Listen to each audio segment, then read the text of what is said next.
আসসালামু আলাইকুম প্রিয় মৎস্য শিকারী ভাই ও বন্ধুরা। তো আপনাদের জন্য সবসময় সত্যি দেখি বড়শি দিয়ে মাছ ধরা দেখাই আপনাদেরকে। তো আজকে দেখি একটু খেপলা জাল দিয়ে মাছ ধরতে আসছি। এটা হচ্ছে আমাদের নিজস্ব ঘেরে মাছ ধরতে আসছি।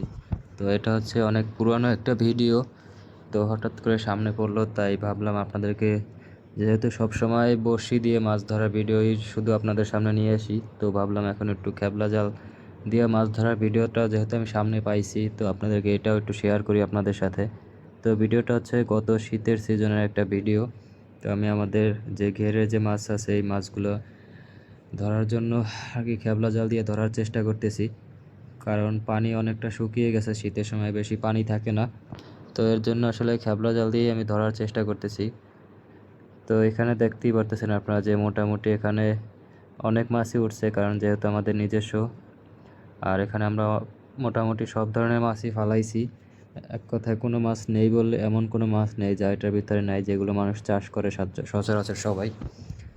তো এখানে দেখেন, আর পুষ্করিণীর ভিতরে প্রচুর পরিমাণ ডাল ফালানো আছে, যেহেতু গ্রামের পুষ্করিণী অনেক সময় মানুষজন দেখা যায় মাছ ধরে নিয়ে যায় রাতের অন্ধকারে। তো আমি যাই হোক ওই কথা না যাই, তো দেখেন কি পরিমাণ মাছ উঠছে একটা একটা খেপলায়, দেখেন কতগুলো মাছ উঠছে। আর এখানে দেখেন পাঙ্গাসের সাইজ মোটামুটি ভালো বড় হয়েছে। তো এই যে দেখেন।